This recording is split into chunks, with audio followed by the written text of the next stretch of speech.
In fact, we realized last night that the finale of that was happening, and so started to catch up. We are not yet caught up. Yeah, I'm excited. We made little plans. Very excited. Feel like Americans is one of those underloved shows. Yeah. I do not watch it. You should get on it. I know. Watch it. You're right. It's one of those, like, it really was the rightful kind of inheritor of the Breaking Bad mantle for like suspense shows. Yeah, I agree. Well, I have no excuse not to because I'm running out of other shows. I think it's going to end better than Breaking Bad. I like where it's going. Is it? Wait. So is this the final season? Yeah. Last episode last night. It's already aired. Ooh, it's done. Done. Yeah, you've got a whole complete Americans. Oh man, my weekend is set. Yeah, I mean, I've kind of gotten to the point where I'm like, Jersey Shore reunion. Okay, I guess I'll watch that. I got nothing else. So Americans it is. Yeah. I've heard that was good, the Jersey Shore reunion. If you good is relative. Sure. Good is in the eye of the within viewer. the universe of thinking Jersey Shore is good at all. It's there's no denying that the Jersey Shore was good. Like, if I watched it. Yeah, don't get me wrong. Well, there is in fact denying.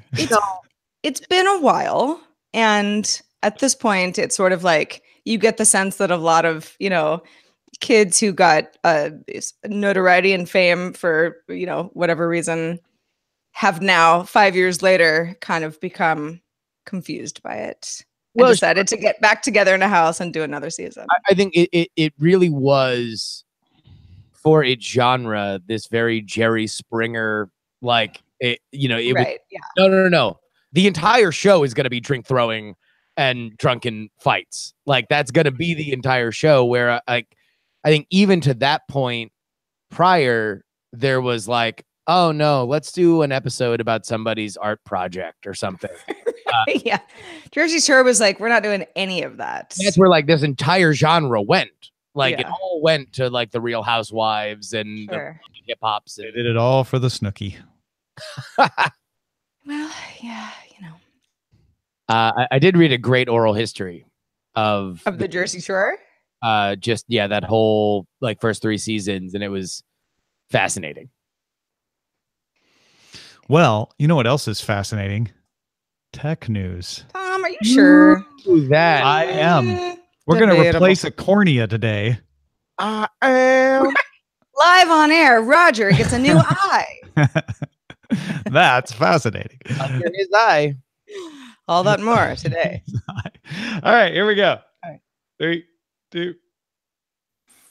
Hello, all you beautiful people. The Daily Tech News Show is brought to you by you. You can find out more at dailytechnewsshow.com. And we thank you for your support. This is the Daily Tech News for Thursday, May 31st, 2018 in Los Angeles. I'm Tom Merritt. And celebrating the last day of May from Studio Feline, I'm Sarah Lane. From the shores of Lake Merritt, I'm Justin Robert Young. Oh, I like the sound of that. Mm-hmm. Shores of Gitchigumi, Lake Merritt. Producer Roger Chang has a working internet connection and is back with us today. Roger, welcome. Yay, it is working, and I'm very grateful. I'm sure, yeah. If only you knew why it was out for 5.5 hours. They say they were working diligently to restore service, but they didn't explain what they were trying to fix. Yeah, why it needed restoring in the first place? Who knows? We are going to go over Mary Meeker's report, some of the highlights that we have found in there, but let's start with a few tech things you should know. Xiaomi announced the Mi 8 flagship phone with a 6.21 OLED screen, a notch, and a 20-megapixel selfie camera. Xiaomi claims it's the first phone to use dual-frequency GPS for greater accuracy.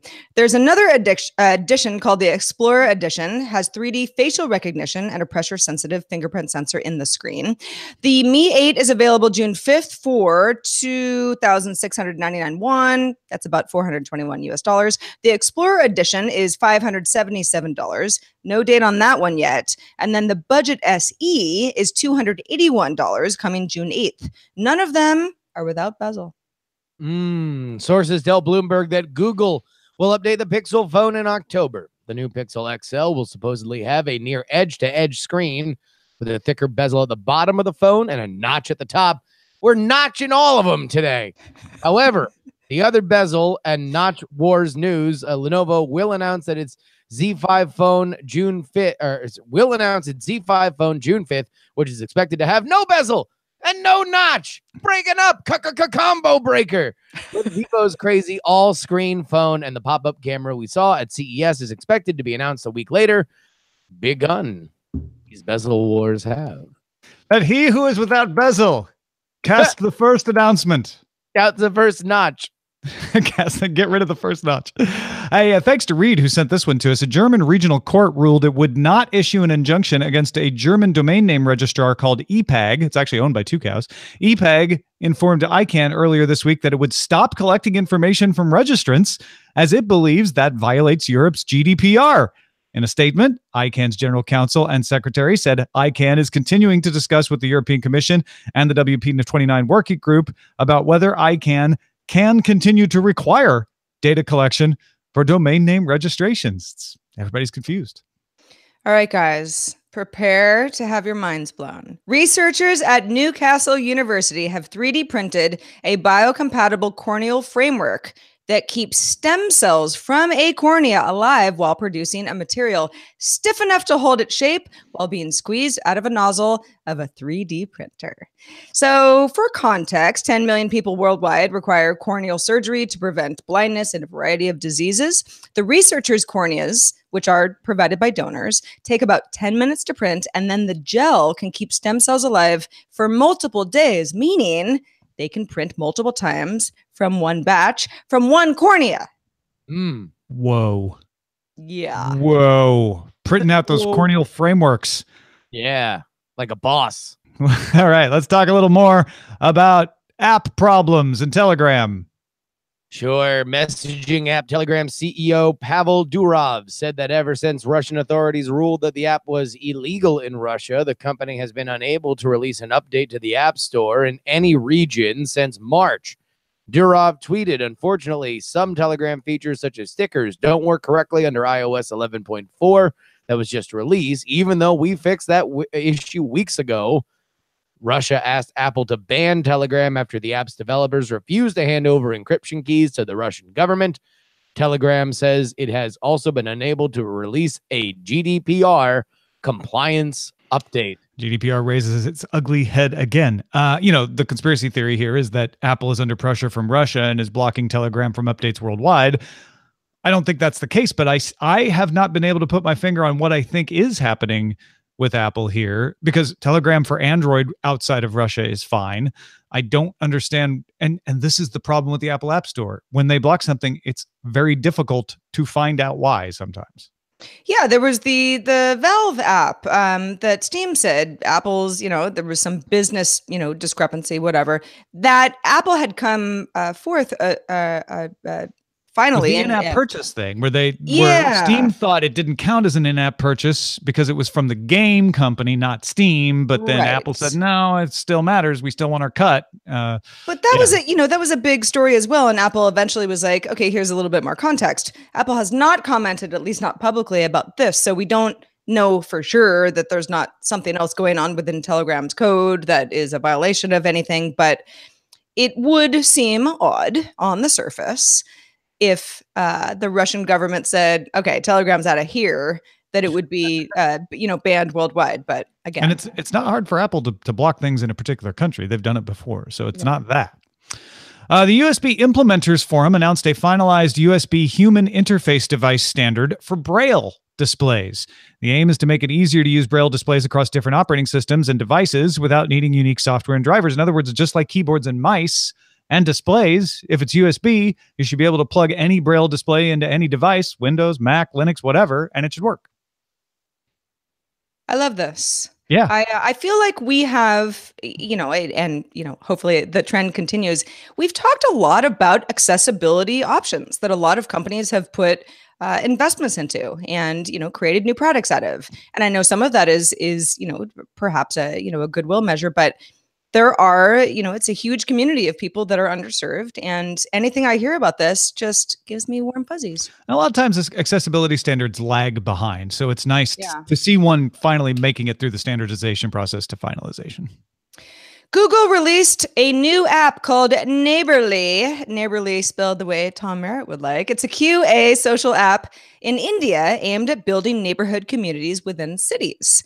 The Next Billion team, that's at Google, behind building emerging market apps, have made lots of other apps in the past, data-friendly versions of YouTube, the Tez mobile app, which is a payment system, a food delivery service, a national Wi-Fi network initiative. Neighborly now says the idea is to support the changes in the dynamic of local communities in India, of which there are many, and make it harder and make it easier to share information due to trends like urban migration that have disrupted the way that things have worked in the past. You think it's going to be the same as Nextdoor? Where everyone that was my first thought too. It's like it's just going to turn into a whole lot of bickering. Well, Q&A, right? And that's always the trick, is to stop the bad behavior. Well, yeah. and does anyone know whose dog that is? I think I would love to have anybody who's, in the subcontinent to give us some feedback if, they, check it out and have ideas. Listeners. So, exactly.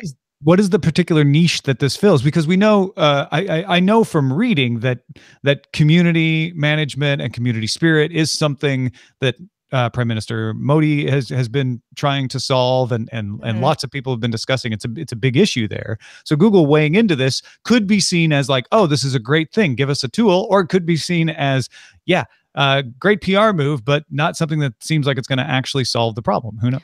Well, and I mean, India is one of the countries where we've seen a lot of mobile growth that just leapfrogged desktop growth, and there is a different way of using the internet that those who have access have. At the same time, questions and answers are what the internet is for. So if you can pack that into a specific app that people like, it makes a lot of sense. And Google certainly wants to build that market share in India, just like everybody else in that space. Canon stopped making new film cameras to focus solely on digital cameras 8 years ago, and now the company says it is ending sales of the last film SLR, EOS 1V. Canon said it will continue to repair the camera until 2025. Lenses for the camera are also still compatible with modern digital cameras and vice versa, but no more film. Yeah, they stopped making the EOS 1V years ago, but they kept selling them out of stock. they had some. And so this is really just like, we're running out. We don't have any more left. There isn't going to be another one. Y'all are buying the last ones, so that's it. End of an era story, right? Yeah, I mean, there are other companies making film cameras, so it's not like, but Canon obviously is a real legacy brand. And when I read the story this morning, I was like, oh man. But then I thought, but would I want to buy a film camera? I mean, besides the nostalgia part of it, I think the interest has waned enough that Canon's like, we're done. I'm now that they're shutting it down, because I kind of feel like this is the new legacy tech thing that's going to be hot. Everybody I know that makes money, it's the new vinyl, gets into photography. Buy a camera now. Buy one of them now, and then hoard the film. Because it will be gold in about 5 to 8 years. I'm saying this is the vinyl. This is the vinyl of photography. And I will guarantee you that you will see some Kickstarter in the next 2 years that is selling a film camera that hopes to replicate and go forward with this kind of stuff. I'm almost surprised that we have not seen this legacy tech trend take off already. Well, this is what happens, right? The vinyl factory that closes, right? Oh, this record label is no longer issuing on vinyl. That happened late 90s, early 2000s, right? So now the table is set. We had pinhole camera resurgent like 8 years ago. People are like super into pinhole cameras. And it's just going to take a while before people go to tin type. I mean, no one ever stopped making pinhole cameras, though. But there was a thing. It was a thing, and like tin type is kind of a thing right now. Even the look of tin. Is it tin type? Is wow. Yeah, I didn't know that. So it just needs to go up. Eventually, you'll get to the 70s where you have Kodachrome and all the fun stuff, and come back around.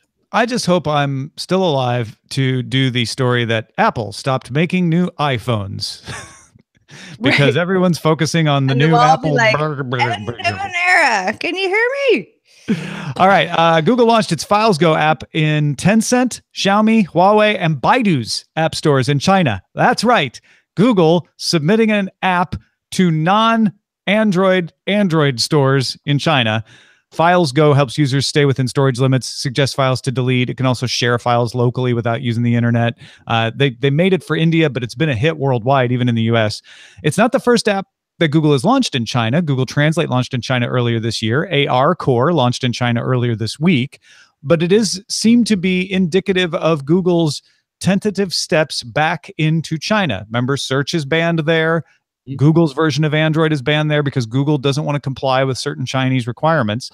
And China is the country with the most app downloads and highest app revenue per year. It is the largest single market for smartphones as well. And Google recently, we talked about it on DTNS, opened an AI lab in Beijing. So we are seeing the slow motion return of Google to China, which we're going to talk about Mary Meeker's report. We're not going to talk about the China portion particularly, but she identified China as the new internet hub. 11 of the top 20 internet companies now, 9 of the top 20 internet companies are now from China. 20 years ago, that was 2. So they are on the rise. Well, and Google's flirtation and breakup with China is fascinating. I think that it was the In the Plex book that talked about not only were there kind of strong-headed disagreements between the leadership of Google and China, but also there was a culture clash as Google tried to move into the country. There was just business culture that they were not used to dealing with that became a larger problem, not only for complying with government regulation, but also just acquiring talent. I would assume that, like anything else where bureaucracy is involved, the longer you spend, the more things tend to wind up working out for you, as long as you're just learning the way that you play the game. And usage of video is skyrocketing. Meeker talked about that. The top short form video creators in the world are in China. Chinese companies dominate the Chinese market. They don't necessarily work outside of China and vice versa. So it's anybody's guess how that's going to go. Although Alibaba, again, I'm pulling this from the Meeker report, Alibaba is skyrocketing its international sales as it tentatively moves outside of its domestic market. So we could be seeing a situation where Chinese companies dominate China and then start trying to compete on the world stage, probably not in US and Europe, but in these other arenas that are sort of open for anybody to win right now, like India, East Africa, South Africa, Latin America, et cetera. Absolutely. Well, folks, if you want to get all the tech headlines each day in about 5 minutes, be sure to subscribe to Daily Tech Headlines at dailytechheadlines.com. Let's talk about the rest of Mary Meeker's report. We're going to talk about internet usage a little bit and then move into the part about e-commerce. There's a lot more. We kind of gave you the summary yesterday, but these are the parts we found most interesting. Mary Meeker's Internet Trends Report, if you don't know, over the decades have proved to be the definitive statement on where we are. I use it as sort of a compass bearing to say, I think things are headed in this direction. What does Meeker say? Does she agree? If she doesn't agree, why? What's her stats? They're very good. They're very in-depth. It's 249 slides long. And one of the major passages in this year's was about internet usage. Usage has passed half the world's population at 3.6 billion of the internet, usage of the internet. Though growth is slowing, right? As penetration hits 50%, I think it's at 49%, but roughly 50%, you start to slow down. You're starting to see the internet mature. But usage of the internet is growing, and it's causing what I call the devil's triangle. Meeker was a little nicer about this, of companies making low price services on the backs of user data, users increasing their usage. Forget what people say on Twitter and Reddit and the message boards. The usage is skyrocketing because people see value in this stuff. And regulators are responding to the things on Twitter and Reddit and the message boards by trying to ensure that data is not used improperly. The more data they collect, the higher the customer satisfaction, but the more risk they run of having the regulators get upset at them. Amazon is the poster child of this. They have very high customer satisfaction and very high customer data collection, although they run the risk of regulators less, not zero, but less, because they don't collect it on the wider internet. They collect it mostly on their own site. 70% of users are willing to share data if the benefit is clear, according to Meeker. And then Pew had a study today showing that 45% of teens say they are online constantly, up from 24% 3 years ago. 11% say they are on less than several times a day. That's down from 20% 3 years ago. So usage is growing overall, but Pew pointing out that it's really growing in the teen market. 95% of teens have access to a smartphone. And on headlines, Sarah mentioned that 85% use it to watch YouTube, 72% use Instagram, 69% Snapchat, 51% Facebook, 32% Twitter. The 51% Facebook number also is down. I believe the last comparison that I read from this morning was in 2015, that was in the 70s. Yeah. So the trend of kids, or teens rather, using Facebook is definitely declining. I was surprised that Snapchat's number was as high as it was. I don't know. I thought that was a little bit more of a passing fad. I was surprised that Reddit was as low as it was. It kind of implies that Reddit is for old people. It's for the highbrows among us, Tom. It's for the old. So is Twitter. We'll be making SpongeBob memes to the grave. Now, what about how they're using this, Sarah? Well, so there is an interesting stat about smartphone unit shipment growth. We talked about the fact that lots more people than ever in the entire world are online. We're over halfway now, but new smartphone unit shipment growth has completely stalled. In fact, it's up 0% since Meeker's last study. So we're hitting a saturation point. Now, when you break down hours spent with digital media, devices, internet, desktop, mobile, all of that stuff, adult users are up from 5.6, these are hours per day, to 5.9. Now, if you break down those numbers, 3.3 are mobile, 2.1 are desktop, and 0.6 are other. Tom, do you have an idea of what other would be? Other is Internet of Things. It's your Roku box. It's your Amazon Echo and your Google Home. Interesting that you mentioned that, because Amazon Echo install base, wow, did it really see a jump? 22 million from Q3 of 2017 up to 30 million in Q4 of 2017. So that's a 10 million rise in a single month. Skills, which of course are, what developers add to the Amazon database, 20K from 2017 up to 30K in 2018. So again, skills are on the rise. Those smart speakers are getting smarter. And we also mentioned last week, Canalys reported that smart speakers are the fastest growing consumer tech segment, but that the Google Home beat the Amazon Echo in shipments for the first time ever in the first quarter of 2018. Now, we had some folks respond to us. In fact, we read one of the emails saying, well, shipments versus sales, Google might, be fudging their numbers a little bit, but just goes to show you overall, very high trend. Yeah, I think that non-mobile sector is going to skyrocket because we see people buying these devices. We see people using more of these devices. I think mixed reality headsets may start to get some uptake.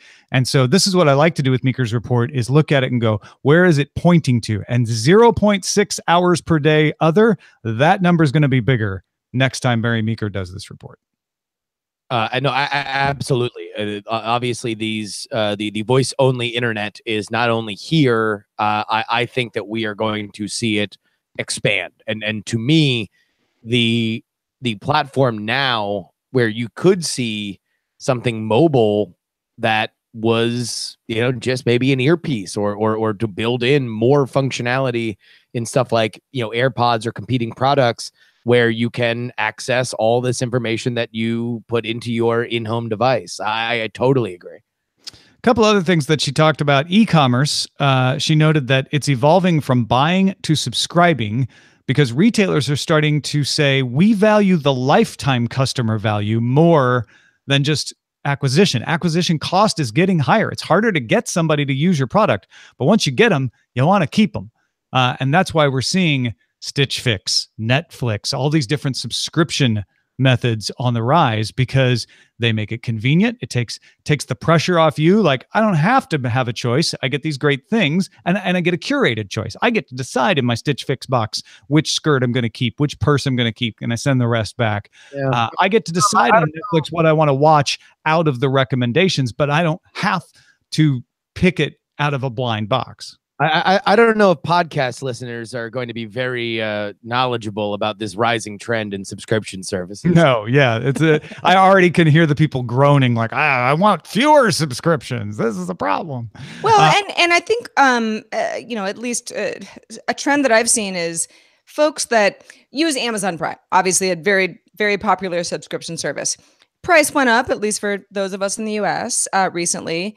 But the perks also continue to rise. So a company saying, all right, we want to continue to make more money off of this growing user base, but make sure that they're still feeling like they've got this value, and these access to sales. It's a really successful way to do business. I mean, I don't hear a lot of people complaining. Yeah. A couple other things I really want to at least throw out here, even if we don't have time to discuss them a lot today. Maybe we'll get some good emails, spark some good emails. I found this fascinating. Relative household spend is changing.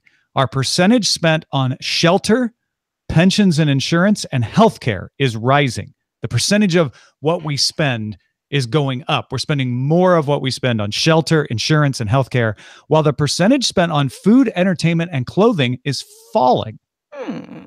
Like, it doesn't mean we're spending less on those things. It means it's as a percentage of what we spend, that's becoming a smaller percentage. And Meeker says part of that is because of the efficiency of delivering clothing and entertainment and even food online causes price pressures to keep the price down. She also talks about how tech adoption and disruption is happening faster, but it doesn't necessarily mean doom and gloom. The dishwasher took 80 years to reach 25% adoption. The internet and the mobile phone took less than 10 years to reach 25% adoption. But if you look back, jobs are usually replaced, not lost. So aircraft jobs replaced locomotive jobs. Service jobs replaced agricultural jobs. And she feels like maybe this could be the exception this time around, but history indicates it probably won't be. Freelance work is getting easier to find. Unemployment has cycled with stability since the 1930s. It hasn't spiked while GDP has been rising. So there's some positive news in there as well. Thank goodness for that. Thank you, Mary Meeker.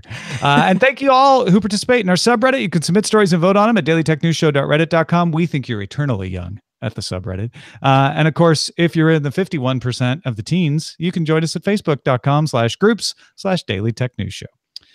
We got a voicemail in the mailbag, huh? We did. We get mailbag is its voice. It's a text. If you want to send us a photo, that's all good. But today, Big Jim called in about our e-waste conversation from yesterday's show.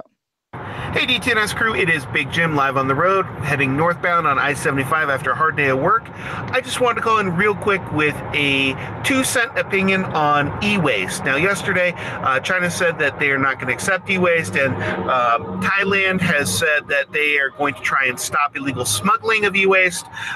My thought is, what can I compare that to? It needs to be recycled. It's a volatile substance. What can you do? And the first thought that went through my head is shipbreaking. Now, shipbreaking is basically where you take an ocean vessel, you beach it, which means you ram it onto the shore, and then you break it down. There's a lot of vile chemicals, and there's a lot of recycling that has to go on with regard to that.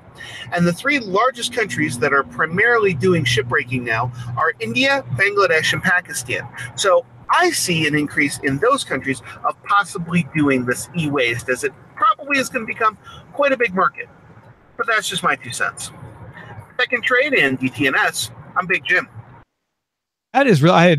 This is why I didn't know that. Jim calls in, right? Shipbreaking is something I was just not aware happened, but it does sound like a perfect analog for e-waste. And now, real dumb question, but is it because the ship is sort of like the Canon digital camera and it's time for the ship to go out to pasture and whatever's on it at that point just gets broken down with it? Yeah, I don't know. I mean, I assume it's like when your car reaches the end of its life and it's just not worth fixing anymore. There are ships that got to go somewhere. There's no wrecking yard for ships in the way that we have. I think that's what Big Jim is describing. Yeah. Bangladesh, right? Well, yeah. And they're very expensive to break down. So you go where labor's the cheapest. Totally. Well, thanks, Big Jim. Always nice to get a voicemail and hear some of your voices. And also thanks to Justin Robert Young for being with us today and pretty much every Thursday and sometimes Mondays as well. What's been going on since you were here last? Well, I think one of the things that went on with Justin Robert Young is his internet died. Oh, that. Okay, so let's make up a story. Yeah. He became a for clown. one thing, he's got a live night attack coming up in Los Angeles that I'm going to be a part of. So folks, get involved now. Go to Justin Robert Young, go to nightattack.tv. I will be there in Santa Monica Sunday, June 10th for Night Attack LA at 8 p.m. That's nightattack.tv if you want to go and watch that show and find out more about it. I will just say for the record that when Justin told us about this the first time, and I think it was in one of our post shows last week, he was like, Roger and Sarah, you're invited. And now I'm like, oh, Tom is actually on the show. Cool. All right. I'll be there. All right. Please do. Please come. Please. Teamwork makes the dream work, of course. Hey, also, thanks to everyone who supports the show at patreon.com/DTNS.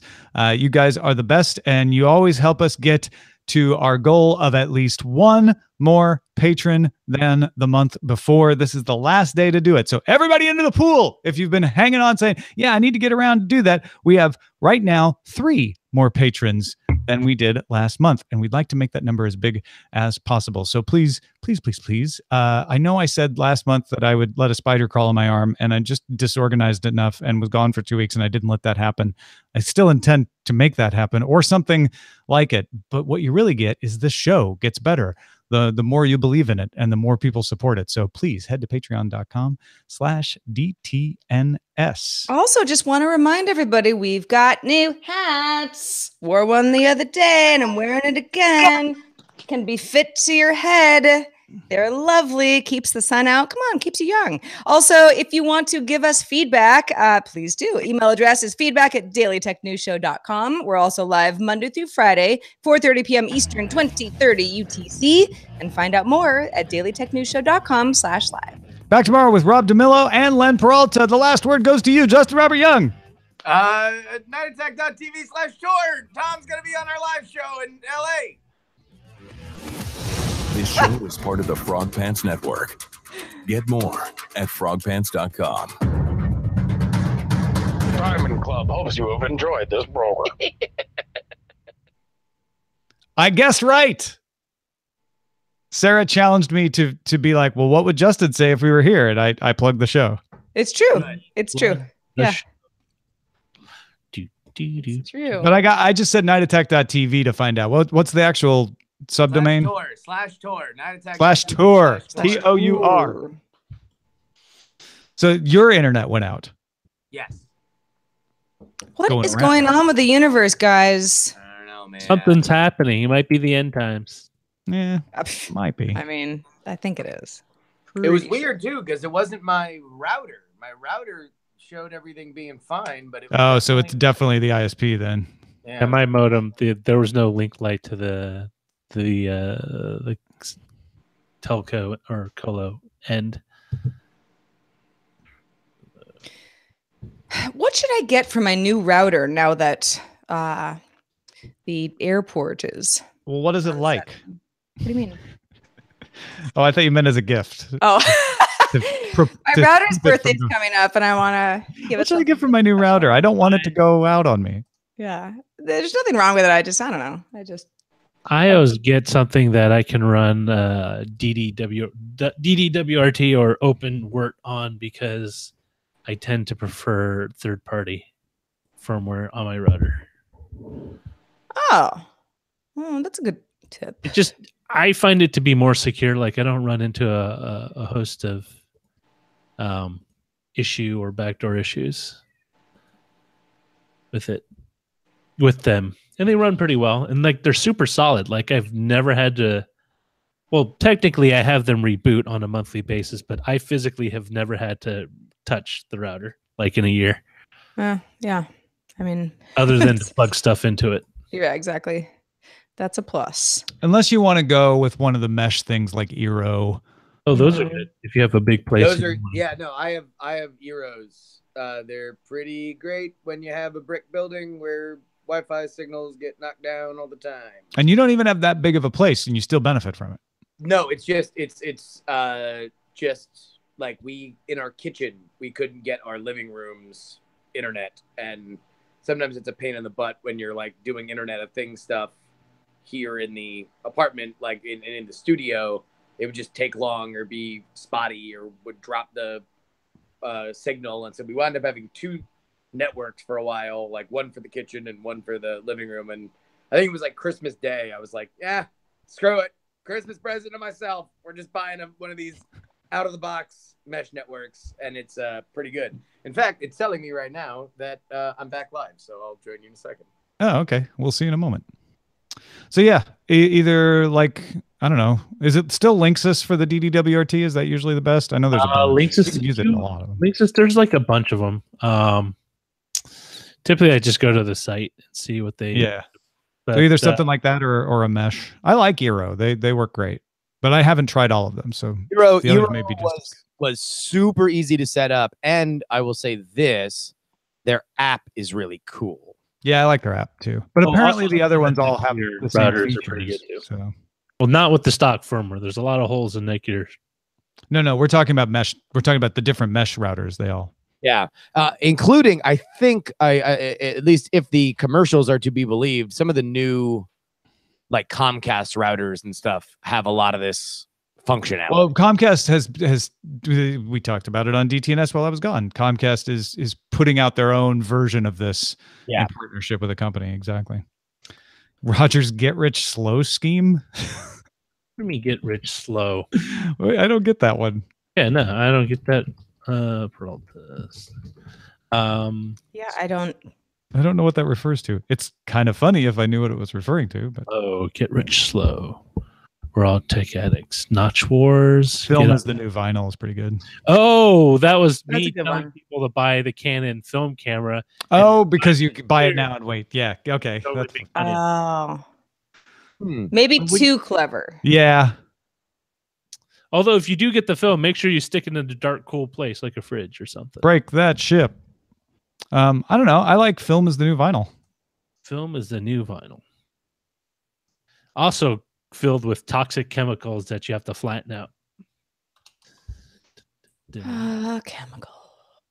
Chemicals. Speaking of chemicals, I'm gonna eat a cheeseburger today. Nice. It's been a while. Doesn't have to be chemicals in a cheeseburger. This I mean, particular one will be will You order be it- chemical laden, but could that's you okay. put some synthetic chemicals, please? Well, Where because are you going? All natural items have some kind of chemicals. Chemicals can be natural. it's the local joint down the street from me in Venice that has delicious hamburgers and cheeseburgers.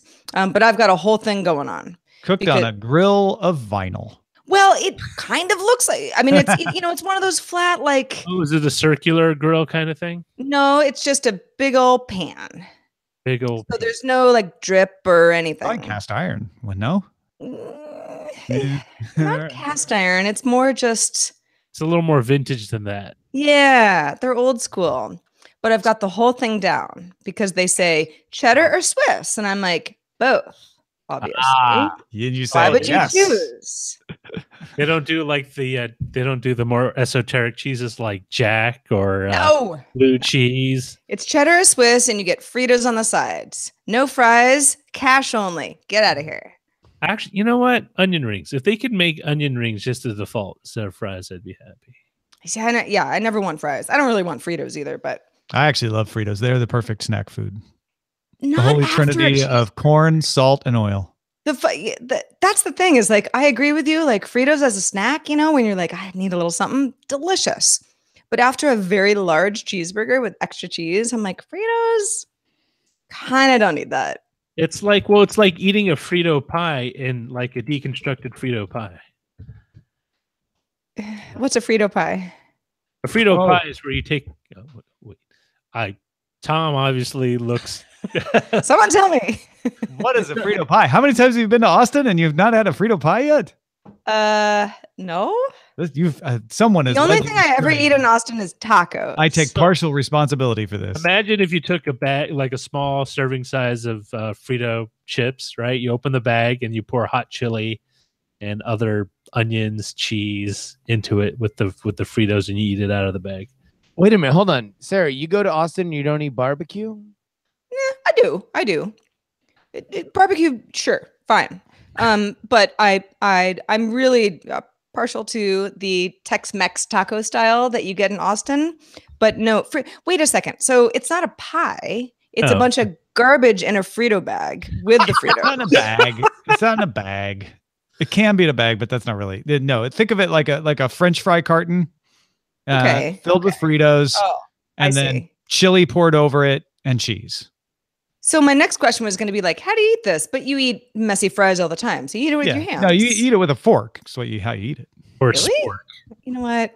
I don't know, guys. I'm out. I am out on Frito pie because he had a condescending view on that particular food item. And who did? Anthony Bourdain. He did an episode of, was it No Reservation? One of those shows. Sure. I don't care if Bourdain likes it or not. I do.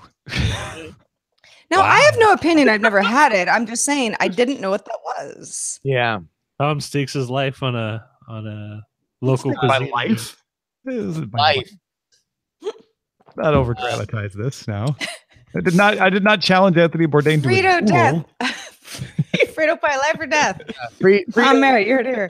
You, sir, besmirch the honor of the Frito pie. I must pay. I demand satisfaction. We should do a Patreon level, and if we could get Anthony Bourdain, where you guys swap. Yeah. Talk about food and travel, and he talks about tech in his unique style, where he just integrates a lot of his past history of. Is this your secret way of saying that you'd prefer if Anthony Bourdain did the tech? No, I think it would be a very unique and interesting experiment. Hey, if Anthony Bourdain wants to be on our show, we'll extend it to 6 days a week. Sure. I love that guy. I love those shows. Yeah, They're I do. So I fun. have much respect for him. He's fantastic. He's a fantastic host. He's hilarious. I'm sure he's difficult to work with. But that's how all geniuses are, isn't it? There was one. I don't remember if it was No Reservations or the previous show, which was No Reservations was the Travel Channel one. I don't remember. I never remember the CNN one. Was Parts something Parts like Unknown. Parts Unknown. Yeah. But there was, I think it was a No Reservations where he went to Sicily, and he was down in, I don't know, remember the name of the city, down at the bottom. And I should really know this, but it was so funny because the entire episode, it was like you could tell that he was just tired of traveling, and they went on a boat and they were catching fish, but it was like there was some kind of Palermo. That's what I'm thinking of, the city. There was some, I don't know, weird scam that was going on with a fisherman or something. And he was just mad about the whole thing. And at the end of the episode, I was like, I just watched him be really over this. Oh, no. So if you watch, there's an episode of No Reservations. I watched it on Netflix last week where he goes to Buenos Aires, and half of it is on a therapist couch, because one of the points he hits on about Argentines is that there's no shame in going to see a shrink. And so there's a bit of him lying down talking to a shrink in Buenos Aires, and he says, I'm just really lonely doing the show. I just want to be home, tired of traveling. It was almost very cathartic because he was just laying out why he was tired of doing the show. It was just very, very insightful. Also, they didn't cover as much of the local cuisine, because I know Argentina is very big on the beef. Yeah. It's the cheapest steak and red wine I've ever had. In Buenos Aires? Yeah. I was there for a month a few years ago, and I mean, it was I'm like, $5 for everything? Where's the beef? Right. Everywhere. Yeah, let's do it again tomorrow. Like a hamburger between 2 slices of beef. a hamburger with steaks for buns. Like a steak. Yeah. A steak. Side of steak fries, and they're just steak sliced into steak fingers. Fries, yeah. But it's funny. Now I'm hungry. I know a lot of us kind of roll our eyes and say, "Dream job. How could you ever even complain about that?" But oh no, I get when you travel enough and you travel for work, and I don't care how cool it is, the place you're going, it is that guy has put a lot of miles on the road. Television in general is also very taxing.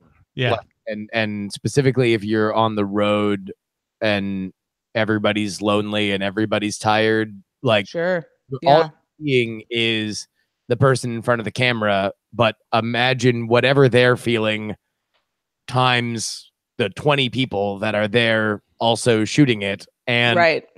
And what you don't see is that like 4 hours that one day where somebody lost an SD card, because we all know that happens. And then everyone's just like, miserable and or the behind. producer running around last minute because something you're supposed to shoot just fell through and you got to make it up. And you're running around town. Everyone's like click, click, talk, talk. Because the thing about the way travel shows work is, unlike the way they're aired, you don't shoot them like over the course of like half a year. You shoot them like in a month and a half. You're hitting all these spots one after another because no one's going to pay you half a year to go gallivanting. Right. Squeeze them all into 4 weeks. The difference between a hobby and a job is you have to do the job. Yeah. If you have a hobby, you can say, I don't feel like working on my model train today and just skip it. If you make model trains your job, you're like, I wish I could skip the model trains, but I gotta meet the deadline for the thing. Are you saying that DTNS is something you feel you have to do? I am lucky that DTNS is as close to stylized as a hobby. It's a jobby. Yeah. I'm not going to say there aren't days where I'm like, ooh, it's a job today. But I would do this anyway for the most part. So I'm pretty darn lucky. The funniest thing that Tom has ever said to me personally was before in the in-between time between DTNS and TNT was, I don't know if I'll do a tech show. And it's like, I don't remember saying that. That was no. I was probably trying it out to see how it would sound out loud. There was a lot of things going on that I don't blame. In the moment, it was. Yeah. But it was like in my deepest despair. You know what? It's like, no, you're not. Like, you wake up every day and you have tech show reflexes that, like, just are going to that knee is going to kick out no matter what. But I guess where I will say that DTNS fits exactly what I was saying is people think, oh, you get to play with technology. And it's like, no, I don't get to if I do it for DTNS. Yeah. If I get the new Oculus Go and I treat it as a job, I don't get to have fun with it. I have to document opening it. I have to compare it to other things. I have to benchmark it. I have to video everything that I do. And I can't just like, screw it, open it up and play with it, right? Like, it's a whole different situation when it's work versus when it's just for fun. No, 110%. It's anything that you do for a living, you're going to find that there are limitations and problems, and there's fatigue. Yeah, it's like I run into this when I talk to people who have to watch TV shows to review them, to do summaries and stuff. Oh my god. Yeah. And they're like, yeah, no, everybody's like, oh, you get to watch TV for a living. How fun. It's like, it's not fun when you have to pay attention and write about it. Well, and watch a series you don't like and then write something pithy about why you don't like it. Yeah. The worst are video game reviewers have to review really bad games because you have to finish it. Even if and even the ones they enjoy, they can't enjoy as much as they would. Because they're like, oh, but I need to note that, I got to finish it in like a week. I have to finish it. Exactly. You can't like finish it next week. You got to. I was a movie critic for a year, and I stopped because I noticed myself, my tastes in movies changed. Like, and I started valuing movies that weren't necessarily good. They would just take risks. I recognized risky movies more than I recognized movies that an average person would like. And I was like, well, I mean, A, do I really want to do this? No. B, is it worth going to see one movie that I really want to see early in exchange for watching 50 other movies that I hate that are going to be bad early? Like, it is a lifestyle that if you're not really into writing or really into making a living doing it, like it like anything else. It's like it wears on you. Well, we are not going to wear on our YouTube audience any longer.